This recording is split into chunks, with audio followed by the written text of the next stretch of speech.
Hello and welcome to MPPSC Adda. बहुत बहुत स्वागत है आपका आज के सेशन में। और आज हम देखने वाले हैं बहुत इंपॉर्टेंट क्वेश्चंस जो कि आपके यूनिट 8 करंट अफेयर से डायरेक्टली आएंगे। राइट, तो यूनिट 8 जो है आपकी, इसमें आपके फर्स्ट 2 बुलेट्स जो हैं वो नेशनल और इंटरनेशनल करंट अफेयर्स के हैं।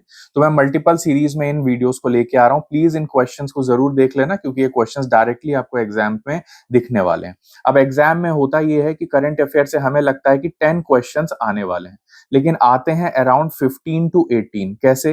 डायरेक्टली नेशनल, इंटरनेशनल और एमपी के क्वेश्चंस आपके स्टैटिक के टॉपिक से भी जुड़े हुए हैं। किससे जुड़े हुए हैं? स्टैटिक के टॉपिक से। तो वहां से भी बहुत सारे क्वेश्चंस ऐसे बनते हैं। सपोज G20 की समिट हुई, एशियान की समिट हुई, राइट, या फूड सिक्योरिटी को लेके कोई समिट हुई, या एम एस स्वामीनाथन जी का कोई सेंटेनरी सेलिब्रेशन हो रहा है, फादर ऑफ ग्रीन रेवोल्यूशन है। अब ये ऐसे करंट अफेयर्स को हम स्टैटिक से रिलेटेड मानते हैं, तो इसे एमपीपीएससी उस यूनिट के करंट अफेयर्स के फॉर्म में क्वेश्चन देता है। तो ओवरऑल मैं आपसे बोलूं तो 15 टू 18 क्वेश्चंस आपके करंट अफेयर से दिखने वाले हैं। तो जो भी मैं ये सीरीज ले रहा हूं आपकी, इसके सारे वीडियोस ध्यान से देखना। अराउंड 700 to 800 क्वेश्चंस मैं आपको सॉल्व कराऊंगा। सिर्फ आप फोटोग्राफिक मेमोरी रखना, मेरी बात को ध्यान रखना, मेरी साउंड जो मैं वॉइस बोल रहा हूँ उसको क्लियरली सुनना। राइट, आपका क्वेश्चन एग्जाम में सही हो जाएगा। और मैं जो आपको बता रहा हूँ वो सीधे बोलूंगा कि आपको ये क्वेश्चन देखते ही टिक क्या करना है। Right, so this is very very important for all of you. चलिए, तो let's start with the session on current affairs. चलिए, तो पहला क्वेश्चन जो है हम आज देखने वाले हैं। The first question says the union cabinet recently approved a bill to rename MG NREGA to G RAM G योजना and to increase the guaranteed employment from 100 days to how many days. पहला question जो G RAM G योजना, जी Ramji act से आएगा, तो आपके mind में आएगा सर पहले तो ये बताइए कि एक्ट पास कब हुआ। इसके बारे में भी डेट्स मैं आपको नेक्स्ट स्लाइड में बताऊंगा। बट पहली जो सबसे इंपॉर्टेंट चीज जो आपके एग्जाम में दिखेगी वो कितने दिन का एम्प्लॉयमेंट है, तो उसका आंसर क्या होगा? 125 डेज। राइट, चलिए, अब इसमें जो इंपॉर्टेंट पॉइंट है याद रखने वाला वो ये है कि 125 डेज के लिए हम एम्प्लॉयमेंट दे रहे हैं और 60-40 का सेंटर स्टेट के बीच में फंड डिवीजन हो रहा है। ये चेंज हुआ है, फंडिंग पैटर्न चेंज हुआ है। तो प्लीज याद रखना, एग्जाम में आएगा फंडिंग पैटर्न, तो 60-40 लगा के आ जाना, सेंटर 60 एंड स्टेट 40।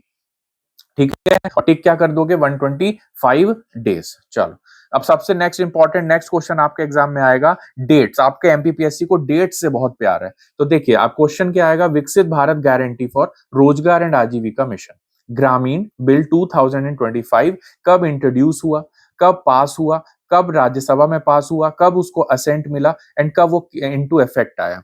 ठीक है, एनफोर्स हुआ। अब एमपीपीएससी इसमें से दो दो सवाल बहुत फ्रीक्वेंटली पूछता है कि प्रेसिडेंशियल असेंट किस दिन मिला और किस दिन वो पास हुआ, सॉरी किस दिन वो एनफोर्स हुआ।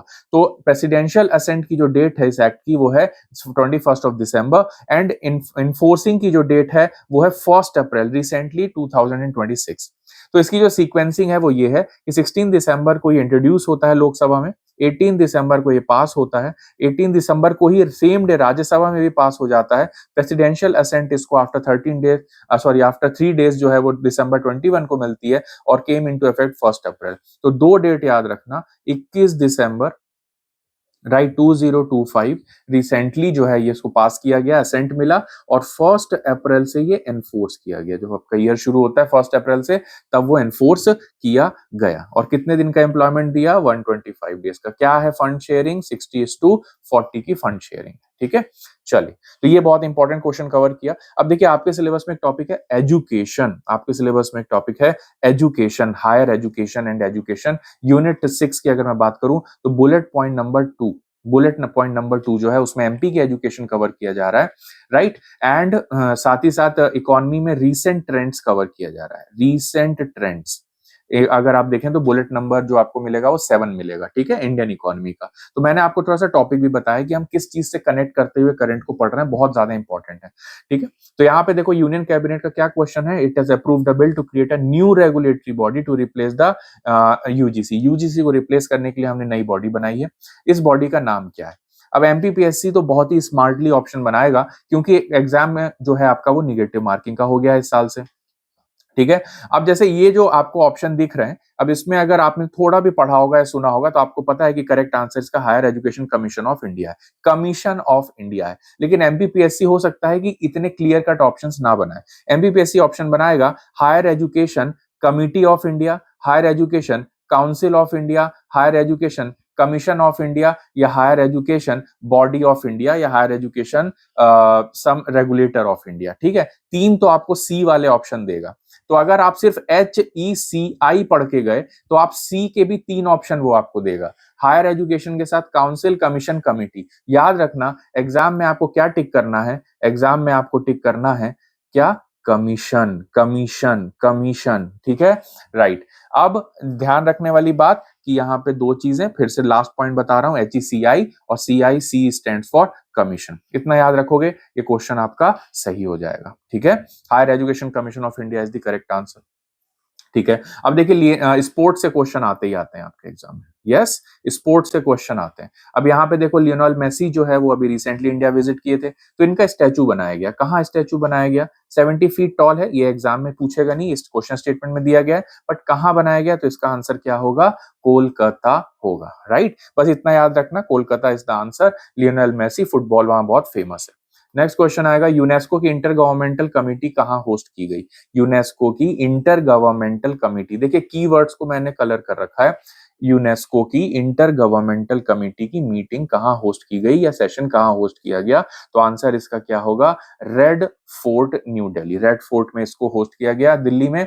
राइट, यूनेस्को से रिलेटेड क्वेश्चंस आते हैं, यूनेस्को से रिलेटेड क्वेश्चन आते हैं। यूनेस्को का MAB प्रोग्राम भी एग्जाम में आता है, प्लस उसकी जो मीटिंग्स या सेशंस होते हैं वो भी कभी कभी एग्जाम में पूछ लेता है। MAB प्रोग्राम इस बार हॉट टॉपिक है, तो हमें ध्यान देना है, आगे मैं इसे कवर करूंगा।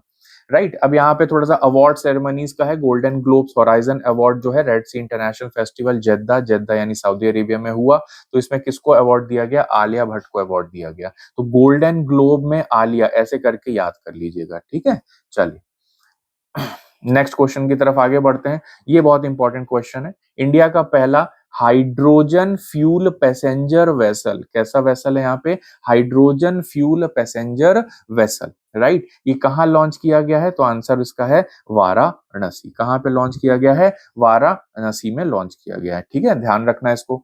नेक्स्ट है, टाइम मैगजीन ने person of the year for 2025 किसको बोला। अब ये क्वेश्चन इंपॉर्टेंट क्यों है, क्योंकि इसका जो आंसर है वो है architect of artificial intelligence. Clear, तो इसका जो आंसर है वो आर्किटेक्ट्स ऑफ आर्टिफिशियल इंटेलिजेंस है, और इसलिए ये यूनिट 9 से आपका लिंक है। ICT यूनिट 9 आर्टिफिशियल इंटेलिजेंस से इसका लिंक है। ठीक है, ध्यान रखना इस बात का। चलिए, तो इसमें आंसर क्या हो गया, आर्किटेक्ट्स ऑफ आर्टिफिशियल इंटेलिजेंस। अब यहाँ पे एक क्वेश्चन स्पोर्ट्स का और है, जो इंडियन ओलंपिक एसोसिएशन है उसने किसके साथ MOU साइन किया है, सो डेट किस कंट्री की ओलंपिक कमेटी के साथ MOU साइन किया है, for training and infrastructure and sports share करने के लिए। किसके साथ किया है, इटली के साथ किया है। ठीक है, इस बात का ध्यान रखना, इटली के साथ इसको क्या किया है, शेयर किया है, MOU साइन किया है हमारे ओलंपिक एसोसिएशन ने। नेक्स्ट इंपॉर्टेंट है, जूनियर हॉकी वर्ल्ड कप 2025 में इंडिया ने किसको डिफीट करके ब्रॉन्ज मेडल जीता है। राइट, तो इसका आंसर भी क्या होगा, अर्जेंटीना होगा। इसका आंसर क्या है, अर्जेंटीना है। ठीक है, next, champions of the earth award 2025 किसको दिया गया है, for climate leadership. Champion of the earth 2025 award for climate leadership किसको दिया गया है, तो इसका आंसर है सुप्रिया साहू। इसका आंसर क्या है, सुप्रिया साहू। ध्यान रखना इस बात का। ठीक है, अब देखिए यूनेस्को क्या करता है, मल्टीपल लिस्ट डिक्लेयर करता है। ठीक है, जिसमें से एक टेंजिबल होते हैं कुछ साइट्स, कुछ इंटेंजिबल होते हैं।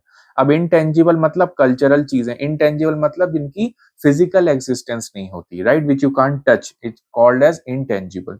तो इसमें रिसेंटली अगर मैं 2025 की बात करूं तो दीपावली यानी दिवाली को ऐड किया गया है। ठीक है, तो इसमें सर याद रखने वाला पॉइंट क्या है, इसमें याद रखने वाला पॉइंट ये है कि दिवाली को 2025 में ऐड किया गया है, गरबा को 2023 में ऐड किया गया है, एंड दुर्गा पूजा को 2021 में ऐड किया गया है। इसमें अगर एक एक्सटेंशन और बता दूं तो आप ऑप्शन में देख रहे हैं कुंभ मेला, तो कुंभ मेला 2017 में ऐड किया गया है।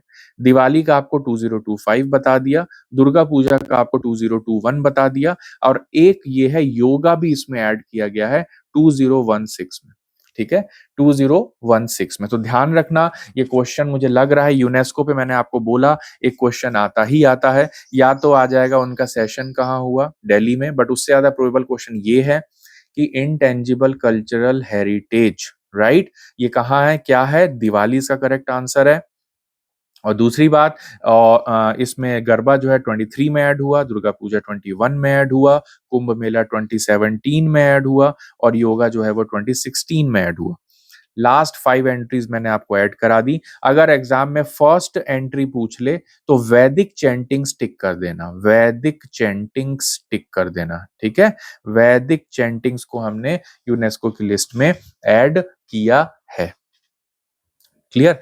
चलिए, नेक्स्ट इंपॉर्टेंट क्वेश्चन है कि इंडिया का पहला, मुद्दे पे आते हैं, जेंजी पोस्ट ऑफिस कहाँ क्रिएट किया गया है? तो याद रखना इसको, तेलंगाना, तेलंगाना, राइट?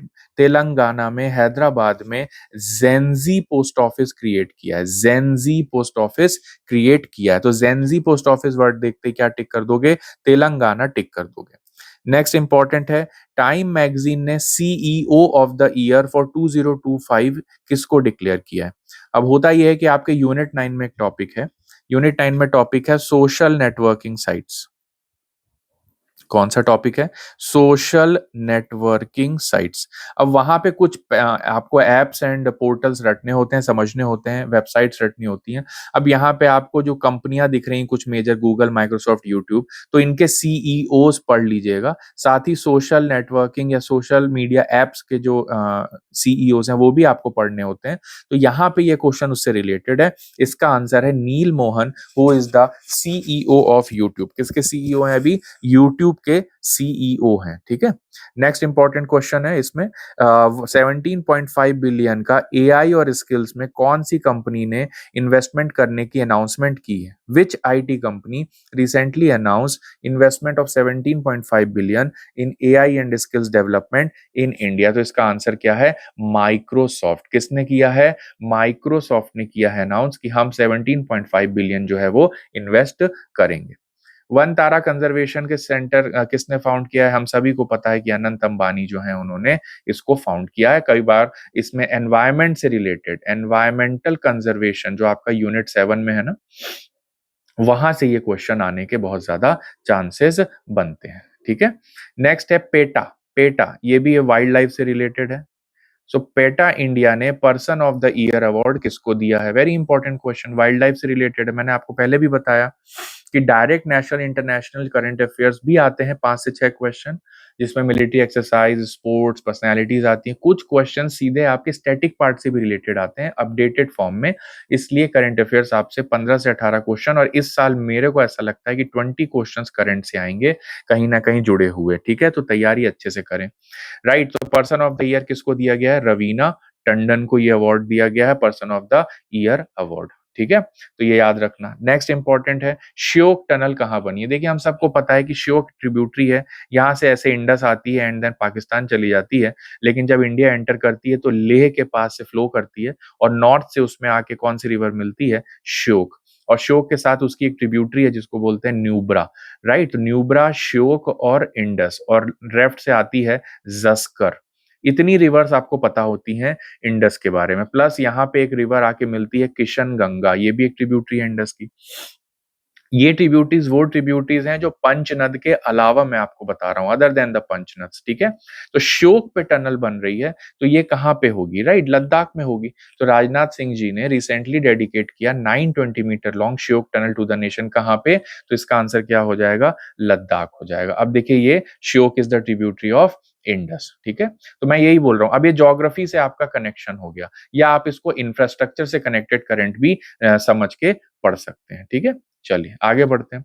अभी हम रिसेंटली 150th एनिवर्सरी किसकी सेलिब्रेट कर रहे हैं पार्लियामेंट में? देखिए, जनगण मन की तो हम कर नहीं रहे, सारे जहां से अच्छा और ए मेरे वतन के लोगों का कोई सवाल नहीं उठता। वंदे मातरम का 150 ईयर्स हो गया।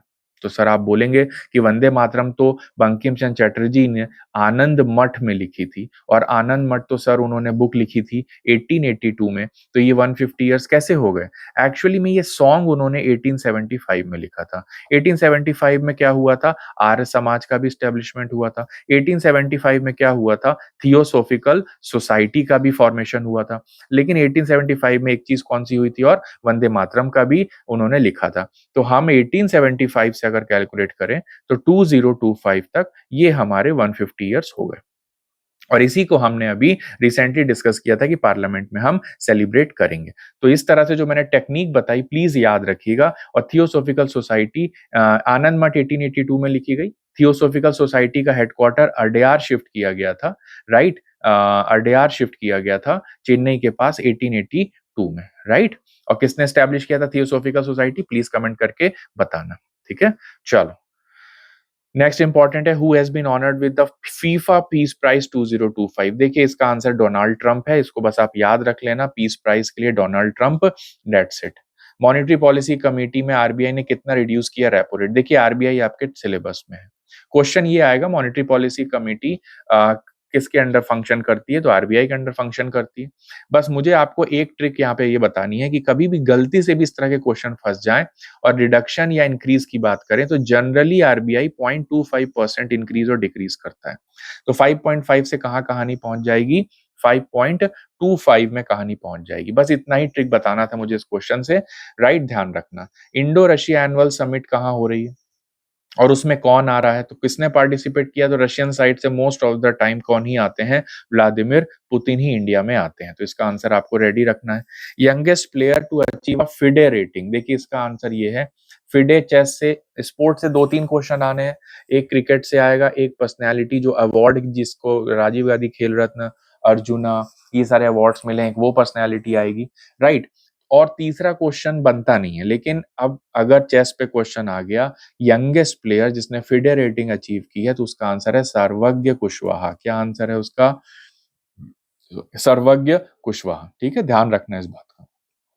ऑपरेशन सागर बंधु हमने किसके साथ डिक्लेयर किया है, ऑपरेशन सागर बंधु हमने, देखिए मैं खुद आंख बंद करके याद कर रहा हूं और आपके सामने बोल रहा हूं, और आप भी ध्यान से इसको रिपीट कर लेना मेरा वीडियो सुनने के बाद, या नोट कर लेना या स्लाइड मांग लेना, मैं सब शेयर कर दूंगा, ठीक है। बट इसको याद करो और एग्जाम क्रैक करो। साइक्लोन दितवा, दितवा देखो यहाँ पे इंडिया है, ध्यान से सुन लो, यहाँ श्रीलंका है, तो यहाँ पे दितवा ने हिट किया किसको, कैंडी एरिया, कैंडी कोलंबो सुना होगा आपने श्रीलंका के लिए, ठीक है। तो कैंडी को हिट किया, बहुत सीवियरली हिट किया है। अब दितवा नाम हम यहाँ के लिए कर रहे हैं, तो बे ऑफ बंगाल रीजन हो गया आपका, ठीक है। दूसरी बात, हमने इसके लिए जो ऑपरेशन चलाया है इसलिए दितवा बहुत इंपॉर्टेंट है। इस बार 2026 के प्रीलिम्स में मोन्था एंड दितवा ये दोनों ही क्वेश्चन में आएंगे, ठीक है। अब दितवा उसमें भी ज्यादा इंपॉर्टेंट इसलिए क्योंकि इसके लिए हमने एक ऑपरेशन चलाया टू हेल्प श्रीलंका, तो ऑपरेशन सागर बंधु, ठीक है। तो दितवा का नाम और किसने रखा, दितवा का नाम यमन ने रखा, किसका रखा, किसने रखा दितवा का नाम, यमन ने, ठीक है। तो यहाँ पे आंसर क्या हो गया, श्रीलंका हो गया, ठीक है। तो ध्यान रखना, साइक्लोन मोन्था एंड साइक्लोन दितवा, तो दितवा इज नेम्ड बाय यमन, ठीक है। थोड़ा थोड़ा मैं एक्सप्लेन करते चल रहा हूं ताकि आपको चीजें याद रहें। देखो फिर से हो गया, बे ऑफ बंगाल में मोन्था आया, किसने इसकी नेमिंग की, तो अब इस बार एक की नेमिंग वेस्ट साइड से यमन ने की है और एक की नेमिंग ईस्ट साइड से की, किसने की है, चलो देख लेते हैं answer. Thailand is the correct answer. तो ईस्ट में याद रखना थाईलैंड के साथ, थाईलैंड ने नेमिंग की है मोन्था का और यमन ने नेमिंग की है जो श्रीलंका में आया है दितवा का, ठीक है। दोनों ही बे ऑफ बंगाल रीजन में आए हैं। हो सकता है एमपीपीएससी आपको फंसा दे ये बोल के कि दितवा जो है वो अरेबियन सी में आया है, मोन्था बे ऑफ बंगाल में आया है, ऐसा नहीं है, दोनों ही बे ऑफ बंगाल में आए हैं। तो प्लीज साइक्लोन से रेडी रहिएगा इस तरह के क्वेश्चन सॉल्व करने के लिए। तो cyclone Montha was proposed by Thailand, ठीक है, अक्टूबर के मंथ में आया था। नेक्स्ट, इंडियन आर्मी ने first community radio station radio Dirang start किया है, लेकिन हो सकता है आपके एग्जाम में ये क्वेश्चन ना आके उल्टा क्वेश्चन आ जाए, सिंपल सा, कि इंडियन आर्मी ने पहला कम्युनिटी रेडियो स्टेशन किस नाम से शुरू किया। ये क्वेश्चन स्टेटमेंट ही अपने आप में एक सवाल बन सकता है। अब इसको याद कैसे करें सर, देखिए अरुणाचल प्रदेश में जब ब्रह्मपुत्र एंटर होती है दिहांग के नाम से, उसमें लेफ्ट बैंक से मिलती है दिबांग, लोहित, फिर वो बनती है ब्रह्मपुत्र। तो दिहांग, दिबांग, दिरांग ये सब अरुणाचल के ही एरिया के नाम है, वहीं के वर्ड्स हैं। तो अगर आपको ये पता है कि अरुणाचल में ये स्टेशन बनाया गया तो आराम से आप दिरांग को मैच कर सकते हैं। अब ये जो मैंने आपको लिंक बताया इसको बोलते हैं प्रेजेंस ऑफ माइंड, इसको बोलते हैं प्रेजेंस ऑफ माइंड, लेकिन ये तब लगेगा जब आप एग्जाम में फियरलेसली क्वेश्चन को सॉल्व करेंगे और दूसरी बात क्वेश्चंस को टाइम देंगे। होता ही है कि हमने क्वेश्चन पढ़ा, अरे मुझे नहीं आता, हम डर जाते हैं, ठीक है, डरना नहीं है, थोड़ा सा लॉजिक ढूंढो। लेकिन मैं ये नहीं कह रहा कि हर बार आपकी जो गेस वर्क या इंट्यूशन आपने नहीं पढ़ा है तो क्वेश्चन को छोड़ दीजिएगा, नेगेटिव मार्किंग है। लेकिन अगर क्लू या लॉजिक से कुछ आप सॉल्व कर सकते हैं या याद रख सकते हैं तो प्लीज अपने स्कोर को बढ़ाइए। तो Arunachal is the correct answer. ध्यान देंगे तो अरुणाचल में रेडियो दिरांग किसने बनाया? आर्मी ने स्टार्ट किया। अब ऐसे कम्युनिटी रेडियो स्टेशन तो एमपी में ट्राइब्स के भी चलते हैं। ट्राइब्स के किस किस के? जैसे वेस्ट में भील का चलता है, फिर कोरकू का चलता है, फिर बैतूल में गोंड का है ना, खंडवा में कोरकू का है, और ईस्ट में जो है फिर बैगा के हैं। राइट, गोंड के बैगा के ईस्ट में भी हैं। तो ये जो कम्युनिटी रेडियो सेंटर्स, फिर नॉर्थ में आते हैं तो सहरिया का है, शिवपुर कला में। तो ये जो कम्युनिटी रेडियो सेंटर्स हैं, उसी तरह आर्मी ने भी अपना रेडियो स्टेशन स्टार्ट किया। This was the question. अब बहुत ज्यादा बार न्यूज में कुछ एक क्वेश्चन बना हुआ था, वो ये था कि प्राइम मिनिस्टर ने अपने पीएमओ को क्या नाम दिया, क्या रीनेमिंग हुई है उसके पीएमओ की। राइट, तो आंसर है उसका सेवा तीर्थ।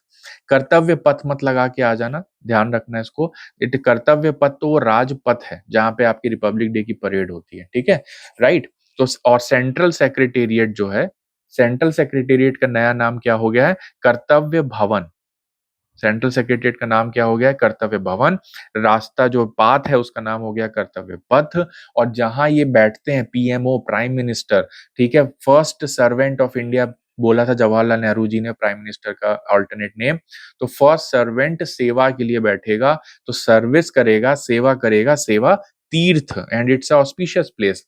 ठीक है, तो इस तरह से याद रख सकते हो आप। ठीक है, दूसरी बात, ऑक्सफोर्ड यूनिवर्सिटी प्रेस ने वर्ड ऑफ द ईयर क्या चूज किया? ये आता है क्वेश्चन, एमबीपीएससी ने अलग अलग एग्जाम्स में पूछा है। कभी कैम्ब्रिज पूछता है, कभी कॉलिन पूछता है, कभी ऑक्सफोर्ड पूछता है। तीनों का याद रखना। एक का आंसर रेजबैट है, एक का आंसर पैरासोशल है। इस तरह से चीजों को हम याद कर लेंगे। ऑक्सफोर्ड के लिए क्या है? रेजबेट, रेजबेट। ठीक है, ध्यान रखना इस चीज का। नेक्स्ट इंपॉर्टेंट है, मिसाइल वुमेन ऑफ इंडिया किसको बोलते हैं? बहुत ज्यादा न्यूज में थी, क्यों? क्योंकि 8 पॉलस मैर ग्रेगोरियस अवार्ड इनको मिला था। और इसका करेक्ट आंसर है डॉक्टर टीटी, यानी डॉक्टर टेसी थॉमस। बहुत ज्यादा इंपॉर्टेंट है ये। राइट, अभी आपने मिसाइल जो प्रोग्राम है करेंटली उस पर काम कर रही है, कलाम जी के अंडर भी इन्होंने काम किया है। Very very important. International film festival IFFI में गोल्डन पिकॉक अवार्ड किस मूवी को मिला? तो इसका है आंसर स्किन ऑफ यूथ, इसका करेक्ट आंसर है। ठीक है, ध्यान रखना इस बात का, skin of youth. Next question है कि IFFI 2025 में ही 50 ईयर सिनेमैटिक जर्नी के लिए किसको अवार्ड दिया गया है? तो इसका आंसर है रजनीकांत। किसको अवार्ड दिया गया है? रजनीकांत जी को अवार्ड दिया गया। उसके बाद country of focus, who is designated as the country of focus? Country of focus ये भी IFI अवार्ड में दिया गया है, तो जापान को बोला गया है। इतने सारे क्वेश्चंस मैंने बता दिए, बट इसमें से आएगा एक या दो, ध्यान रखना। लॉ ये आ सकता है, MF Hussain, artist from India, famous painter हैं, तो इनका म्यूजियम बना है। इनका म्यूजियम बना है, कहाँ बना है? लौह व कलम, आयरन एंड पेन म्यूजियम बना है। कहाँ बना है? डोहा में बना है, डोहा कतर में बना है। सो ध्यान रखिएगा इस बात का। नेक्स्ट है Nilgiri class project 71A। Nilgiri class project 71A याद रखना, नेवी सेक्टर से रिलेटेड है। ठीक है, तो फोर्थ स्टेल्थ फ्रिगेट हमने बनाया है जिसका नाम है INS तारागिरी। क्या नाम है उसका? INS तारागिरी, तारागिरी, तारागिरी। याद हो गया? आगे बढ़ो। होस्ट नेशन इंडिया ने वुमेन्स ODI 52 रन से जीता है, किसको हरा के? First ever women ODI cup हमने जीता है। First ever women ODI world cup 2025 में हमने जीता कितने रन से? पहला क्वेश्चन तो MPPSC का यही बनता है, 52 रन से। कब हुआ था? ईयर 2025 में हुआ था। ठीक है, तो ध्यान रखना। किसको हराया था हमने? कोई आंसर कर सकता है? साउथ अफ्रीका को हमने हराया था। ठीक है, ध्यान रखना। तो न्यूजीलैंड और साउथ अफ्रीका दो टीमें हैं जिनके साथ फाइनल्स में मेंस टीम, विमेंस टीम खेली है। तो फाइनल एग्जाम में कंफ्यूज मत होना, साउथ अफ्रीका टिक कर देना। ठीक है, चलिए। Who became the most expensive Indian player? Recently auction हुआ था, तो देखिए फीमेल टीम का अगर ऑक्शन हो रहा है तो वो आपके एग्जाम के लिए इंपॉर्टेंट हो जाता है। इसमें सबसे जो कॉस्टली, जब से जो महंगा ऑक्शन हुआ था, मोस्ट एक्सपेंसिव था, वो दीप्ति शर्मा का हुआ था। Deepti Sharma is very very important for you. Deepti Sharma क्यों इंपॉर्टेंट है? क्योंकि दीप्ति शर्मा जो है प्लेयर ऑफ द टूर्नामेंट भी रही है। क्या रही है? प्लेयर ऑफ द टूर्नामेंट रही है। किसकी? वर्ल्ड कप की, जो हमने 52 रन से जीता था। और वो फास्टेस्ट इंडियन प्लेयर है जो 152 विकेट जिन्होंने लिए हैं, और 100 प्लेयर का भी, 100 विकेट्स की भी प्लेयर है सबसे फास्टेस्ट, और प्लेयर ऑफ द टूर्नामेंट है, ठीक है। इन बातों का ध्यान रखना। इंडिया की पहली प्राइवेटली ओन्ड ऑर्बिटल रॉकेट जो प्राइवेटली ओन्ड है, जिसको डेवलप किया है Skyroot Space Aerospace Infinity Campus ने हैदराबाद में, उस रॉकेट का नाम क्या है, ये आपसे पूछा जा रहा है। तो privately owned orbital rocket answer है इसका आंसर इसका विक्रम 1। ठीक है, विक्रम 1, ध्यान रखना इस चीज का, Vikram 1। Clear. Orbital rocket by Skyroot Aerospace Infinity Campus in Hyderabad. Hyderabad is very very important, Hyderabad का एक क्वेश्चन आप और सॉल्व कर चुके हैं, राइट। तो ध्यान रखना विक्रम 1 ऑर्बिटल रॉकेट। उसके बाद है with what theme was the 76 constitution day जो अभी हमने सेलिब्रेट किया, संविधान दिवस, वो हमने 26 नवंबर 2025 को सेलिब्रेट किया। इसकी थीम क्या थी, राइट। ये क्वेश्चन हो सकता है आपके एग्जाम में एज ए करंट आ जाए, और इसका आंसर है आपका अवर कॉन्स्टिट्यूशन अवर प्राइड। इस बात को ध्यान देंगे, अवर कॉन्स्टिट्यूशन अवर प्राइड, ठीक है। कॉमनवेल्थ गेम्स में नेक्स्ट क्वेश्चन है, कॉमनवेल्थ गेम्स 2030 फॉर्मली किसको होस्टिंग दी गई है। तो देखिए कॉमनवेल्थ गेम्स की होस्टिंग अभी दी गई है अहमदाबाद को। किसको दी गई है, अहमदाबाद को दी गई है। और ये होस्टिंग हमने इसके पहले कब की थी, तो 2010 में की थी, राइट, जब दिल्ली में हुए थे Commonwealth games. I hope you all remember. तो इतना बस याद रखना कि 2010 का एडिशन हुआ था, उसके बाद 2030 हो रहा है। और ये सब हम इसलिए कर रहे हैं क्योंकि हमको ओलंपिक गेम्स की मेजबानी चाहिए, यानी हम होस्ट करना चाहते हैं। तो कब होस्ट करना चाहते हैं, 2036 में हम होस्ट करना चाहते हैं। इंडियन ओलंपिक एसोसिएशन इसके लिए एफर्ट लगा रही है। नेक्स्ट, नेशनल कॉन्स्टिट्यूशन डे के दिन जो अभी हमने सेलिब्रेट किया था, जिसकी हमने थीम बताई अवर कॉन्स्टिट्यूशन अवर प्राइड, तो इसमें कौन सा स्टैचू अनवील किया गया है, कहाँ पे, सुप्रीम कोर्ट में। तो law minister, first law minister B.R. Ambedkar ji का स्टैचू अनवील किया गया, ठीक है। Who has been appointed as a brand ambassador of the ICC 2020 World Cup. ICC men 2020 World Cup जो रिसेंटली हम जीते हैं, उसके ब्रांड एम्बेसडर आप सबको पता है कि रोहित शर्मा है। पहली बार ऐसा हुआ है कि करंटली प्लेइंग जो प्लेयर है उन्हीं को ब्रांड एम्बेसडर बनाया गया, ठीक है। तो ध्यान देंगे। तो यहाँ पे 3 बार हम वर्ल्ड कप जीत चुके हैं 2020 का। ये कब कब जीते हैं हम, 2007, 2024 एंड 2026। बस ये 3 साल याद रखना, आपका काम हो जाएगा, ठीक है। चलिए, एंड कौन सा इंडिया का पहला डिस्ट्रिक्ट है जो एआई मॉनिटर्ड डिस्ट्रिक्ट है। Which district has been declared the India's first AI monitored district. AI monitored, देखिए फिर आपका किससे कनेक्शन हो गया, यूनिट 9 से। AI and artificial intelligence and robotics वाला जो टॉपिक है, साइबर सिक्योरिटी भी उससे कनेक्टेड है, ठीक है। तो क्या, कौन सा डिस्ट्रिक्ट है, सिंधु दुर्ग ऑफ महाराष्ट्र, ठीक है, याद रखना। पहला एआई मॉनिटर्ड डिस्ट्रिक्ट जो है वो सिंधु दुर्ग महाराष्ट्र है, ठीक है। और नीति आयोग ने क्या बोला है कि अक्टूबर 2025 तक एआई सिंधुदुर्ग मॉडल जो है वो पोटेंशियल ब्लूप्रिंट होगा नेशनल वाइड रूरल डिस्ट्रिक्ट्स में एआई इंटीग्रेशन के लिए। तो एआई बहुत हॉट टॉपिक है। तो आर्किटेक्ट ऑफ आर्टिफिशियल इंटेलिजेंस वाला एक क्वेश्चन कराया था मैंने, एक सिंधुदुर्ग महाराष्ट्र वाला AI district, AI monitor district कराया, ठीक है। पर्सनैलिटीज में धर्मेंद्र जी न्यूज में थे, ही पास्ड अवे रिसेंटली, राइट। तो इंडियन फिल्म एक्टर किसको ही मैन बोला जाता था, तो आंसर क्या हो गया इसका, धर्मेंद्र हो गया, ठीक है। तो बहुत सारे क्वेश्चंस हमने यहाँ पे सॉल्व किए। जल्दी से इस सेशन को एंड करेंगे। वुमेन ब्लाइंड 2020 वर्ल्ड कप जो है, उसमें इंडिया ने 7 विकेट से किसको हराया था, तो आंसर होगा नेपाल, ठीक है। ध्यान रखना, ब्लाइंड 2020 वर्ल्ड कप भी हम जीते हैं, जिसमें हमने किसको हराया, नेपाल को हराया। अभी रिसेंटली हुआ था, ठीक है, कोलंबो में फाइनल मैच हुआ था और नेपाल के ऊपर हमने विक्ट्री हासिल की थी। अच्छा, बहुत इंपॉर्टेंट क्वेश्चन था ये, आपका ज्योग्राफी से आएगा। ज्योग्राफी में आपका एक अर्थक्वेक डिजास्टर में टॉपिक होता है, उस अर्थक्वेक और वोल्केनो डिजास्टर्स आता है। आपके यूनिट नंबर 7 में भी डिजास्टर है, राइट, यूनिट नंबर 4 में भी डिजास्टर है, सॉरी यूनिट नंबर 3 में भी डिजास्टर है इंडियन ज्योग्राफी में। तो अभी रिसेंटली वोल्केनो इरप्ट हुआ था 12,000 साल के बाद। कहाँ पे हुआ था, इथियोपिया में हुआ था। इसको हेले गुब्बी वोल्केनो बोला गया था। हो सकता है आपके एग्जाम में Hayli Gubbi volcano is related to which country आ जाए, तो इथियोपिया टिक कर देना, ठीक है, ध्यान से। इसकी हाइट टोटल 14 किलोमीटर थी। ट्रोपोस्फियर की टोटल हाइट ही 12 टू 15 किलोमीटर होती है, 12 to 13 किलोमीटर होती है। मतलब पूरा ट्रोपोस्फियर में इस वोल्केनिक इरप्शन जो है वो एक्सपैंड हो गया था ऐश प्लूम के साथ। बैरन आइलैंड इरप्शन कब हुआ है रिसेंटली, जल्दी से बताओ। बैरन आइलैंड इरप्शन सितंबर 2025 में हुआ है। कब हुआ है, सितंबर 2025 में। तो यहाँ पे बैरन आइलैंड भी बता दिया और इथियोपिया का हेले गुब्बी भी बता दिया। ओनली हमारे पास वोल्केनिक आइलैंड है ये। G20 summit for the 2025 schedule कहाँ पे थी, 2025 की कहाँ पे शेड्यूल थी, राइट। G20 की पूरी लिस्ट आपके यूनिट नंबर 6 के लास्ट बुलेट पॉइंट में G20 है, सार्क है और आसियान है, ठीक है। तो ध्यान रखना G20 की सारी समिट्स आपको याद होनी चाहिए और इसका आंसर है Johannesburg south Africa, Johannesburg south Africa, ठीक है। तो ध्यान रखना, ये लिस्ट याद रखना। अगली जो है वो यूएसए में है, साउथ अफ्रीका में हो गई, ब्राजील, और इंडिया ने G20 समिट कब कराई थी, 23 में कराई थी, और उसके पहले इंडोनेशिया ने कराई थी, ठीक है। तो ये सीक्वेंस याद कर लेना और एग्जाम में आती है, ठीक है। तो G20 समिट जो थी उसकी थीम क्या थी, one earth one family one future, तो इंडिया वाले की थीम थी जो 23 में हुआ था। अभी की थीम थी unity equality and sustainability, unity equality and sustainability, clear.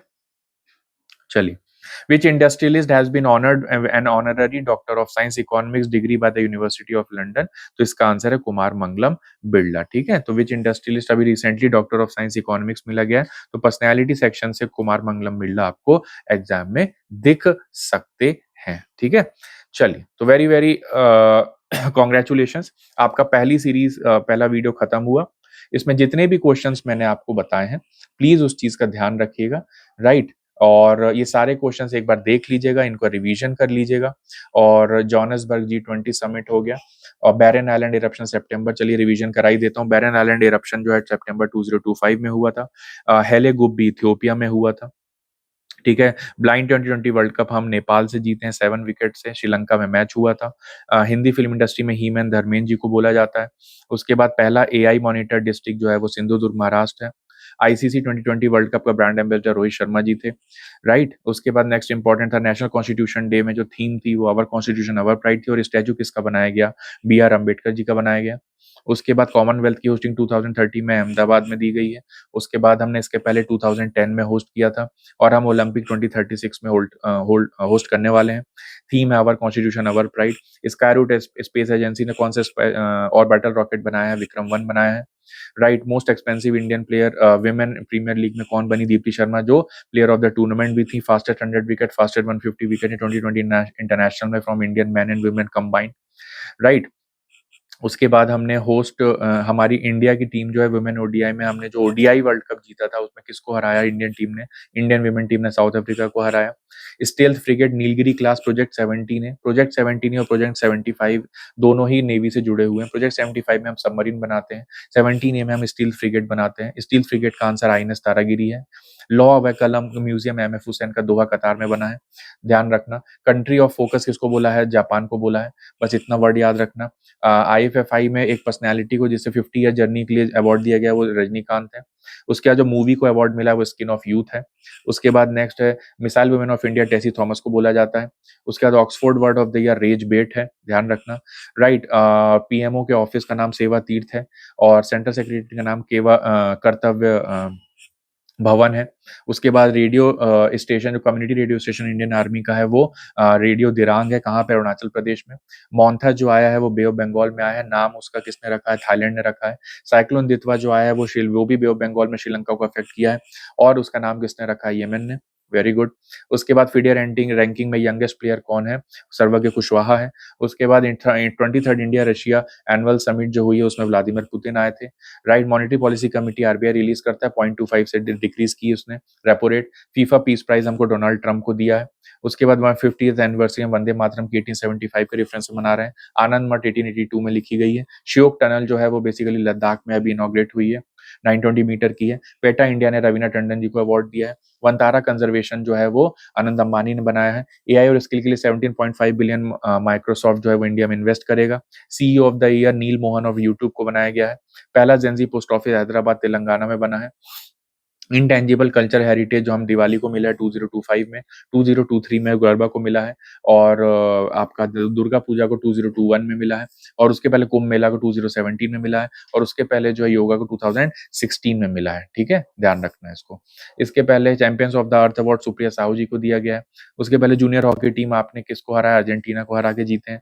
Indian Olympic Association ने इटली के साथ एमओयू साइन किया है for sports infrastructure. Person of the year award Time magazine ने architect of artificial artificial intelligence को दिया है। हाइड्रोजन फ्यूल पैसेंजर वेसल सबसे पहले हमने वाराणसी से रन किया है। उसके बाद गोल्डन ग्लोब हॉराइजन अवार्ड हमने आलिया भट्ट को दिया है। उसके बाद यूनेस्को की intergovernmental committee Red Fort new Delhi में मीटिंग हुई। उसके बाद लियोनेल मेसी का स्टैचू हमने कोलकाता में इरेक्ट किया है। उसके बाद रेगुलेटरी बॉडी ऑफ एजुकेशन जो है HECI है, higher education commission of India है। और इसके बाद जो है हमारा जो एक्ट था जी राम जी एक्ट, राइट, विकसित भारत गारंटी फॉर रोजगार एंड आजीविका मिशन ग्रामीण बिल 2025, इसके जो पासिंग डेट है प्रेसिडेंट असेंट की वो है 2 दिसंबर 21, और इसका इम्प्लीमेंटेशन डेट जो है वो क्या है 1 अप्रैल 2026। और इसमें कितने दिन का एम्प्लॉयमेंट गारंटी किया गया, तो आंसर है 125, और इसमें फंड स्ट्रक्चर 60-40 का है। तो इस तरह से आपका मैंने पूरा रिवीजन करा दिया। ये आधा घंटे के जो बिट्स एंड वॉल्यूम से वीडियो ला रहा हूँ, ये आपके लिए बहुत ज्यादा इंपॉर्टेंट है, तो ध्यान से इसको सुनना। आई होप आपको इस सेशन में पूरा याद ही हो गया होगा, अब इसको दोबारा देखने की जरूरत नहीं पड़ेगी।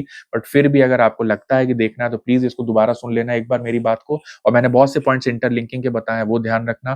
फैक्ट्स याद हो गए हों तो इनको बढ़िया से रिवाइज करना, और नेक्स्ट वीडियो के साथ मैं आऊंगा, नेक्स्ट क्वेश्चन रिवाइज कराऊंगा और आपको एग्जाम प्रीलिम्स क्लियर करवाऊंगा। Thank you very much, all the best, take care.